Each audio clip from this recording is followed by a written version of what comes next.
Good evening. Welcome to California Today. I'm David Lamb. Here's a look at some of today's top stories. Secret Service members patrolling Lake Tahoe. This comes as President Biden is scheduled for a week-long visit to the area. The FDA warns people to dispose of pregnancy tests coming from the illegal Fresno County lab. We also have new details on the lab. 2 more home insurance companies pulling out of California. An insurance agent shares her thoughts on the situation. Secret Service personnel patrolling the south and east shore of Lake Tahoe this week. This all in preparation for President Joe Biden's scheduled arrival on Friday. According to the White House, President Biden is expected to visit Lake Tahoe on Friday and will stay in the area until next Thursday. This is after his meeting with the leaders of South Korea and Japan at Camp David. The White House has not released a reason for the visit, but it comes just a few weeks after his administration allocated more than $3 billion to help fight invasive species from spreading at Lake Tahoe. The trip comes amid some criticism of Biden's perceived delay in speaking about the Maui wildfires. Biden said he will be visiting Maui with the First Lady, quote, as soon as we can. This is the first time a president has visited Lake Tahoe since 2016, when Barack Obama came to speak about climate change at the Lake Tahoe summit. Recently, the FDA sent out a warning regarding pregnancy tests coming from a lab in Fresno County. This comes as the authorities discovered the lab last month operating illegally. NTD's Eileen Ng has the details. The FDA recently issued a warning for pregnancy tests linked to the illegal lab in Reedley. Universal Meditech, the company that operated the lab near Fresno, said it stopped all operations and is no longer providing support for its tests. The FDA could not confirm the performance of their tests, raising concerns that the tests may not be safe and effective. They include pregnancy and ovulation tests and test strips for alcohol in breast milk. One of the 4 distributors, Prestige Biotech, who has sold the tests online to consumers, was also operating from that Reedley lab. The FDA recommends to immediately stop using the recalled tests by destroying them or throwing them in the trash. In July, the authorities found the illegal lab with at least 20 potentially infectious agents. They also found nearly 1,000 mice that were engineered to carry COVID-19. Fresno County Supervisor Nathan Magsig shared his frustration with Fox 26 News about how the county was restricted from sharing information about the illegal lab. The news outlet requested emails surrounding the lab and was informed that the California Department of Public Health provided the county with a holding statement. The county tried to revise it by including the address of the lab and explanation why its staff would wear PPE. But 3 days later, the department suggested they not mention the specific address, PPE, or law enforcement yet, as it could, quote, unnecessarily cause concern and questions. NTD reached out to the California Department of Public Health for comment, but did not hear back by airtime. The Taiwanese Vice President William Lai made a stopover in San Francisco on his way back to Taipei on Wednesday. The stopover has been intentionally kept low-key to prevent further provocation from China. Here's NTD's David Zhang with more. A stopover by Taiwan's Vice President William Lai sparked rallies in Northern California's city of Burlingame Wednesday afternoon, one in support of and one against Lai's visit. Lai landed at the San Francisco International Airport and stopped by a local hotel and spoke at a banquet. 未来我会竭尽所能 以和平作为灯塔 In the future, I will do my best to take peace as a beacon, use democracy as a compass, and lead Taiwan to move forward. Lai has been vocal about his desire to see the island as a formally independent country. His stopover in San Francisco was his last in the U.S. before returning to Taiwan. However, the visit drew criticism from the Chinese Communist Party, which touts a one-China policy. The CCP has also routinely condemned the relations between the U.S. and Taiwan. Several pro-Beijing groups gathered near the hotel, displaying banners and signs protesting against Lai. But people in support of Lai say the visit is about promoting democratic values. Preparation or resilience is itself a form of deterrence. And this is a shared value between the people of Taiwan and the people of the United States. Vice President Lai, as mayor of Tainan, started robust exchanges, including one around young people and baseball that continues today and has helped introduce many of our young people to Taiwan. The event concluded without conflict and opposing rallies remained peaceful due to the large police and security presence. Tens of thousands of Californians losing home insurance. This comes as numerous companies leave the state, limiting coverage options for many homeowners. Entity's Stephanie Sakal reports. The California homeowners insurance market shrinks further as two more companies exit the state, leaving more than 50,000 people without coverage. Two insurance companies, Guard Insurance, a subsidiary of Berkshire Hathaway Guard Insurance Companies, and Falls Lake Insurance, are withdrawing from the California homeowners market. They will be joining State Farm and State Farm, who already pulled out the market earlier this year. They officially said they're leaving July 21st, which means fewer options for people who want insurance for their homes and mortgages. Unlike State Farm and Allstate that just stopped taking new customers, Guard and Falls Lake will also stop serving people who already have insurance with them, affecting a lot of homeowners. We spoke to Irma Garcia, a State Farm insurance agent, who shares why she thinks this is happening. Insurance has been restructuring here in California. The last couple of years after COVID, we did have a lot of inflation. We saw it with the replacement costs from material, a lot of people doing their own DIY work at home. But I can say that the cost of living in California has increased so much that the insurance companies are now trying to catch up with all of the claims that they've had the last couple of years. And so inflation with that and the cost of living, it just keeps on going up and up. The fire zoning of the mapping of these homes, even the location of where these businesses are located, that has affected the premiums as well. So you can see insurance carriers scrambling around trying to figure out, okay, which properties and which buildings do we want to go ahead and renew? Now the insurance is actually doubling because now you have to have a home policy plus a California Fair Plan policy that will cover your home, your dwelling, for any type of fires.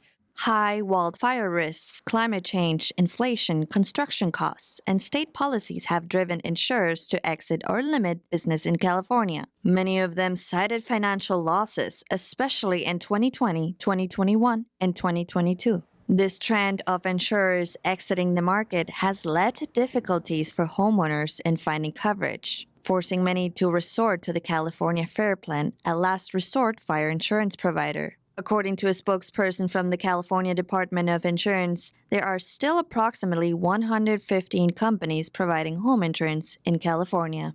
Even though difficulties continue, the California Department of Insurance wants to make changes to give people more options for coverage, especially in places where there's a high risk of problems. Stephanie Sikal, NTD News, Los Angeles. We will now take a short break, everyone, but here's what we have for you when we come right back. Tensions rose at a California school board meeting. Members approved the Rainbow Pride flag and LGBT events for the school district. Homeless people reportedly harassing students near a high school in San Jose.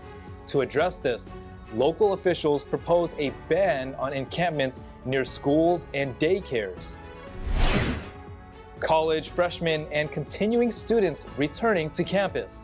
NTD hears more from USC students on move-in day.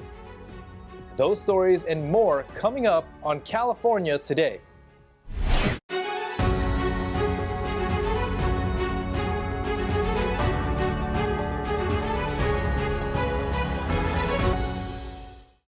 Welcome back to California Today, everybody. I'm your host, David Lamb.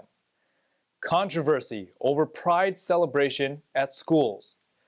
Tensions rose during a school board meeting after the rainbow pride flag and LGBT events received approval for one California school district. Over 21 resolutions were passed by the San Ramon Valley Unified School Board. These include ones that would mandate displaying a pride flag during the month of June and recognizing National Day of Silence, meant to bring awareness to anti-LGBT bullying. And every one of these resolutions that highlights a specific ethnic group is about lifting that group up. The pride flag is not an explicitly political symbol. It displays support for the values of diversity, equity, and inclusion so that all students can thrive. Some were in favor of the board's efforts toward diversity. As educators, we are obligated to ensure our schools are safe for all of our students. We are obligated to provide inclusive instructional material. I hope that this district stays an inclusive campus with all LGBTQ stuff still on library walls, and that Pride Month and Day of Silence can still be celebrated. The students in our district that I have talked to have actually asked for more attention to be brought to these resolutions and for the district to create more avenues for students to highlight and share their diversity during these recognition periods. Others felt the measures were an overreach by the district and government, questioning the district's roles and parents' rights to educate their children. In the still extant Pierce versus Society of Sisters SCOTUS decision of 1925, that one proclaims the child of man is his parents' child and not the state's. And the parental right to guide one's child intellectually and religiously is a most substantial part of the liberty and freedom of the parent. 4 and 5-year-old children, 6, 7, 8, and 9-year-olds do not inherently know what bisexual, transsexual, lesbian, gay means. Some cited segregation and overemphasis of the LGBT group. Was at Charlottewood Middle School, children that wanted to participate in Day of Silence were given a necklace. If you did not participate, you did not get a necklace. We are supposed to be bringing our community together. We want everybody to feel safe, but by creating a division with segregating students, whether you support with a necklace or not, that is not bringing our students together. The board superintendent says for the resolutions, they hope to speak to local principals and provide guidance. In Santa Clara, California, David Lamb, NTD News. Students say they're repeatedly harassed by homeless people near a San Jose high school campus. Local officials proposed a solution, banning encampments near schools and daycares. Let's take it to NTD's Jack Bradley with more. Students in San Jose, California, are complaining of homeless people setting up camp near their schools. To address this, the city's mayor, Matt Mahan, recently proposed an ordinance that would ban homeless encampments and people living in their vehicles near campus. To dive into this, I spoke with the mayor about his recent proposal. San Jose has about 4,500 people who are currently unsheltered, meaning they're living outside in tent encampments and vehicles. Recently, I announced, along with a colleague and a number of students we've been working with, an initiative to create buffer zones around our schools to ensure that we don't have tents and lived-in vehicles right next to school campuses. These students have reported being harassed walking in and out of school each day. They've had numerous break-ins on their campus. They've even found needles on their lunch tables. I want to help our homeless neighbors, whatever their situation is, and help them get into basic, safe shelter. But in the meantime, as we have people out on the streets, we need to make sure our children are safe. And that's why I've brought forward this proposed ban on tents and RVs within 150 feet of schools, which really is a pretty modest buffer zone when you think about a city of our size. So how did we get to this point today in San Jose? Why is it necessary now to implement this rule? What we've seen over the last decade or so is significant growth in the number of people living on our streets. And the primary reason for this is the imbalance of job growth with housing growth. We have added 6 jobs in the South Bay for every home we've built. Many say that it's not a housing issue, it's a mental health and also a drug addiction issue. There's that could be evidenced by the needles found on campus, or some homeless individuals just turn down housing because along with that they may have to give up their lifestyle of drug addiction, which is very hard to kick. There is a lot of overlap here. You can have folks dealing with addiction, with mental illness, who are stably housed when the rent is affordable, and it's when the rent shoots up quickly and unexpectedly, as we've seen over the last 10 years, as rents have far outpaced wage increases, those folks get displaced first. So that's, I think, the biggest thing we see happening is it's really that lack of housing. Second, when people become homeless, there is no doubt that there's a higher rate of essentially self-medicating. We see depression grow, we see drug use grow. I think people sometimes use abuse substances as a way of coping with the incredibly stressful conditions of living on the streets. So I think it's hard to know which way the causality goes. Is it that someone becomes addicted to drugs, which I would still consider to be a health issue fundamentally? Now, on your final point, I just want to touch on this as well. People refusing shelter. That is certainly not the majority of cases, but it does happen. And my view is that we have a responsibility for providing basic, dignified shelter and services for everyone who needs that help. But individuals have a responsibility for taking advantage of that help when it's offered. Mahan says the proposal to ban encampments near schools is going to appear before the City Council in the near future. It's back to school month for many students throughout California, and one prestigious university prepares for its incoming freshmen and returning students. NTD's Christina Corona has more from USC's University Village. USC's Move-In Day for Students is an exciting and busy event as eager students and their families fill the campus with anticipation, ready to begin their journey as a Trojan. The University of Southern California was founded in 1880 and is one of California's oldest private research universities in the country. It's one of the wealthiest colleges in the U.S. with an endowment of $8.1 billion and carries out nearly $1 billion per year in sponsored research. USC is consistently ranked among the top universities in the nation with an acceptance rate for the class of 2027 of 9.9%. We spoke to several new and returning students moving onto campus and asked them why they chose USC. USC opens a lot of doors through its connections. Especially for me, I want to be a dentist and I want to open up my own office and eventually expand that business. So USC really incorporates both aspects of it, the science part and the business part of it. So the intercurricular learning of that.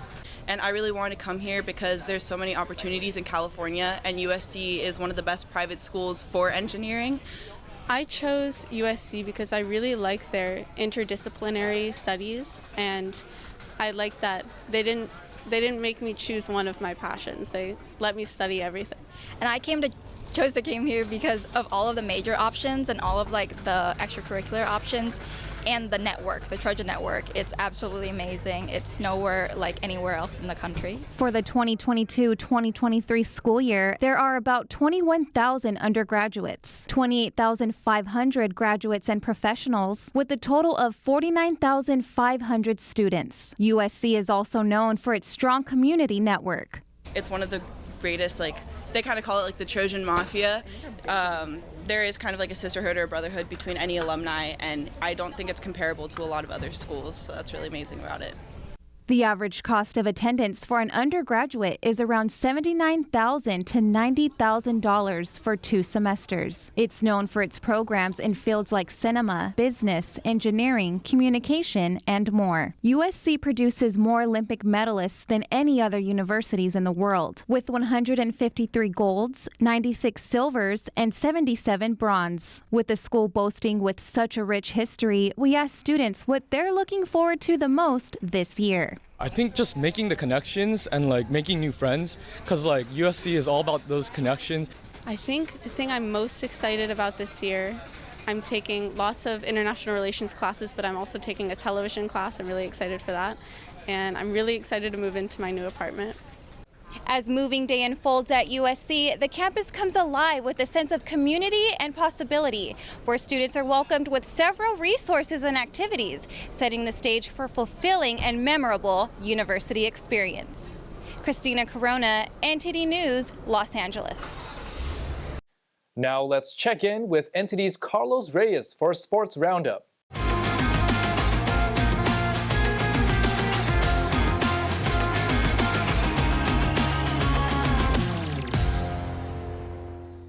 We have some exciting scores to go over today. This is your California Sports Roundup, and I'm Carlos Reyes. NFL quarterback Trey Lance faces criticism. His NFL journey since being selected number 3 overall in the 2021 NFL Draft hasn't gone as he or anyone expected, to say the least. But the worst of it might have come during an underwhelming preseason performance.